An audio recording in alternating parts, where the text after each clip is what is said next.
Good afternoon. This is Carolyn with Scrapbooking with a Twist. And today I'm going to do something just a little bit different. I am going to give you just a couple of tips that I use. Then I'm going to show you how to make an offset for an embellishment with just a die cut, with die cuts. So any die cut, you could pretty much just make an offset or a shadow, some of you call it. So excuse the marks I have on my hands. I've been doing stuff. But let me, we're gonna do this in just a minute. I wanna show you some little tips that I use in die cutting. Sometimes we use these real intricate dies. This one has some little bitty dots and leaves, and they just don't come out the way we want them to. So I'm going to move this over here, and hopefully you can see. My setup isn't the best here, but hopefully you can see this. I'm going to cut this little kind of small but intricate die cut and just show you. It's a little bit difficult to get out. It comes out. I tried to find one. I have some that just won't work, and I was trying to remember which ones they were, and I couldn't find one, of course, when I wanted to. So here we have this. So we'll just take our little weeding tool and see if we can kind of work it out. But it, as you can see, you have to pull on it, and then I just have to kind of work. This one comes out, like I said, but I have to be careful or it will tear, and some of them have to pull a little harder than others to get them out, as you can see. But this one, like I said, this one works, and you can get it out. That one's really stubborn there. But we got it out, and it worked just fine. But I want to show you what else, some other things that you can do. Let me get another piece of, oh, what did I do with that? Thought I had everything out right here. Let me get a little scrap here. So we have this. If that die cut doesn't cut good, let me show you something that you can do. You can, let's see if we can get this down here. You can change up how you run it through. So you run it through, I usually run mine through and then back. When you feel it click, you know it's made it all the way through, and then back through. Just because I want my platform back here, and rather than reach over and bring it back, I usually just run it back through. But you're going, oh, that I can tell that didn't cut out very good. You can always turn it. This one did cut out good. You can always turn it. We send it through this way, turn it and send it through this way or this way. Just send it through another direction. And you can do that more than once or twice if it's a die cut that gives you some trouble. So anyway, that's another possibility. Now let's go ahead and take this one out, because I want to show you what I do on many, many, many die cuts. So oh, this one's trying to tear on me for sure, because that was lighter weight paper. Easy to get this one out. Okay, but I managed to get it out without tearing it up. So we have another one. That was very lightweight paper. But this paper is kind of a glossy pearlescent paper, and it's really hard. It really embeds up in this. Take a little piece of wax paper, put between your die and your paper, and then run it through.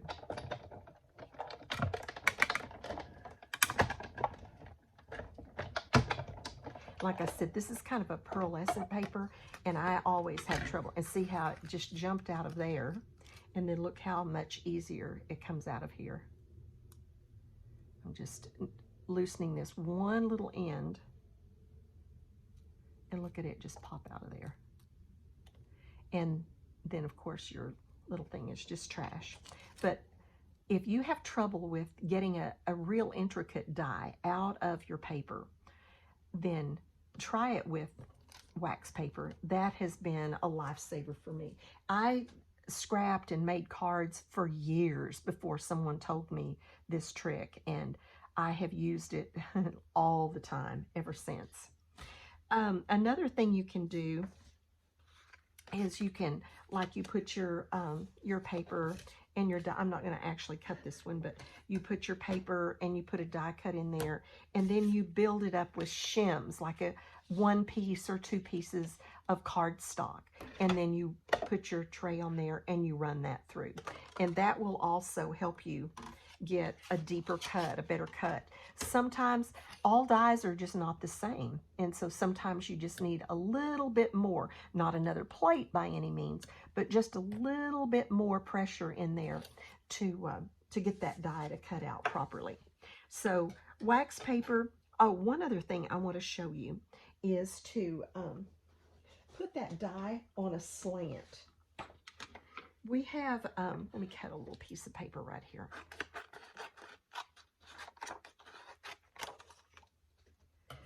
Often we have dies that have very straight edges. Like this one has a very straight edge right here. And if you put that through, just listen to the difference. And see how hard it is? It was really hard to get that through. See, hear that? Now, I'm going to change and put that on a slant. I didn't even go all the way through, because often if you do that, running through this straight edge, straight through your machine, it will curl your die. It causes your plate to warp faster. So I didn't even really want to run that all the way through as a result of that.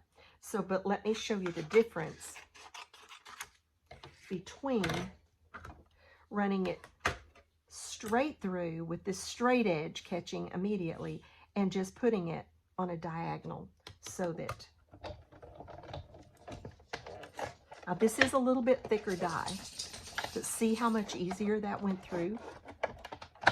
This is a little bit thicker die, so it is definitely a little harder, but it would have curled my die or warped my plate on that one. And so then we can pop that out and we have our die. This is I believe a happy birthday. And I usually use, yeah, see how hard this one is to get out? I use wax paper on this one and it pops out really easily. I mean, I will be able to get this one out, but with the wax paper, this would just pop out so much easier. And these with the little fancy swirls, it makes it just so much better. We got that when I need to pop a few of those out. But do you see how much difference it makes not to run that through and catch that straight edge, but to put it so that you're just putting a little bit through at a time and building through there? It really does help.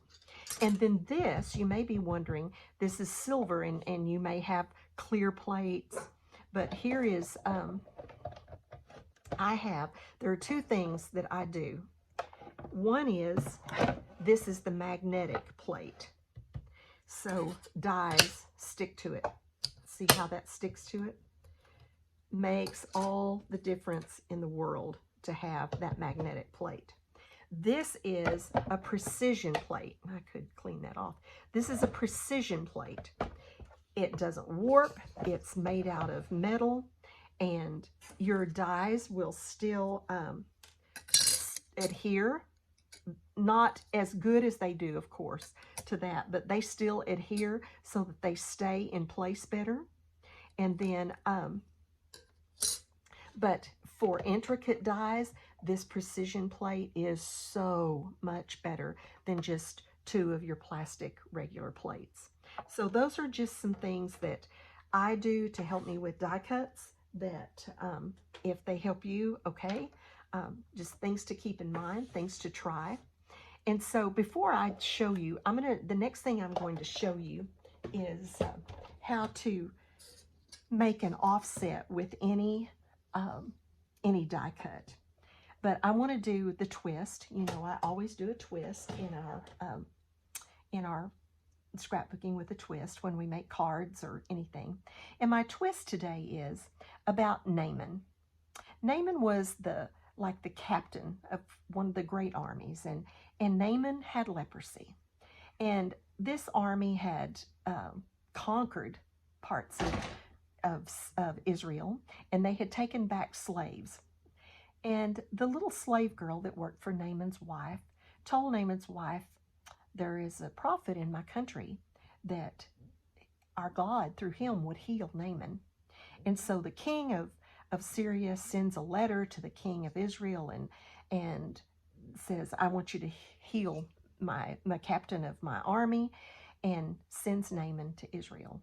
Well, the king of Israel is just like beside himself. What am I going to do? I can't heal this man. So Elisha says, I can. And Elisha was the prophet. So Naaman goes to Elisha, and to make a long story short, Elisha doesn't even go to the door. He just sends his servant to the door, and he says, tell Naaman to go dip in the Jordan River 7 times. Well, Naaman's kind of, that's kind of beneath him. He said, we have better rivers back in Syria. Why would I go dip in the Jordan River? And he was kind of put out a little bit, felt like he hadn't been treated maybe with the respect that he should have been.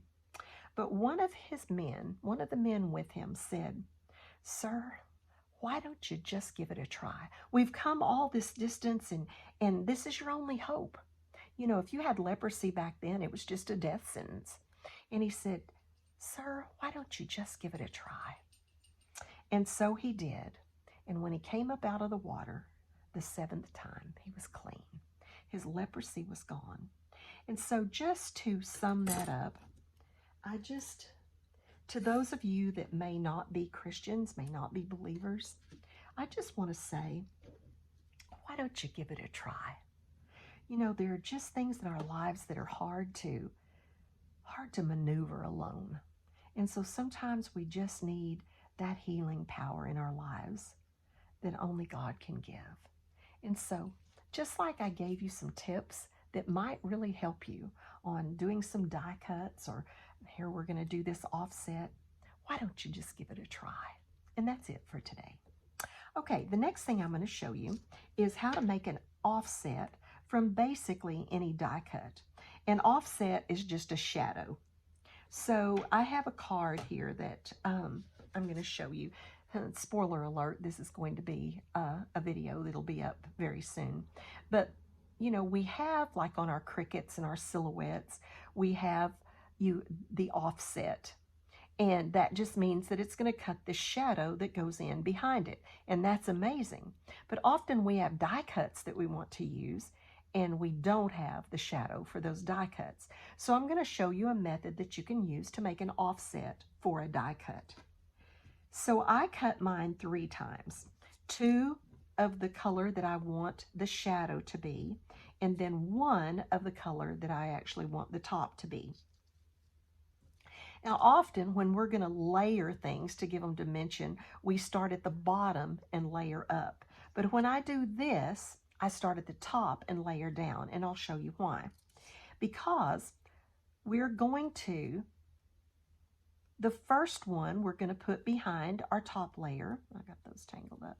We're going to put behind our top layer, and we're going to scoot it down just a tiny bit and to the right just a tiny bit to give the shadow around this part of our words. So let's do that. I recommend that you use either the Nuvo Drops or the Nuvo Deluxe glue, or possibly like the Tombow Mono or some of those. I've never really used that. I love this glue, and it doesn't take much of this glue. Just a tiny little bit. Does not have to be covered everywhere. And most good scrapbooking craft glues are that way. You do not want a real wet glue, but you want one that has a little bit of give time for you to slide it around to get it set the way you want it. So here we've got it glued up. I'm going to take the first layer, and I'm just going to slide that on there. I want to slide it down just a tiny bit and to the right. Now, there are times when I use it just like that. I think that's really pretty. I love that. I like that look, and just use it like that. It doesn't give you as much dimension as another layer will, but it's still really neat and really pretty. But if you do want to go ahead and complete that shadow look, then we're just going to do that process again. Little bit of glue around. Doesn't take a solid stream anywhere, just so that we know that we've got it, going to hold it together really good, using a glue that gives us the opportunity to move it if we need to adjust it. I would not use tape runner. Okay, this time we're going to look at the bottom, and we are going to move it so that we can see a little bit at the bottom and a little bit on the right. So now we have, oops, I need to slide that just a little, that's a little too much. Now we have our offset all the way around our words, and we've got dimension. This is like chipboard now, and we've got our dimension. So one layer or two, either one, look very nice, and you have a new embellishment. Doesn't look as pretty on the back, but we're not looking at the back. And so then you have a card that has the shadow or the offset.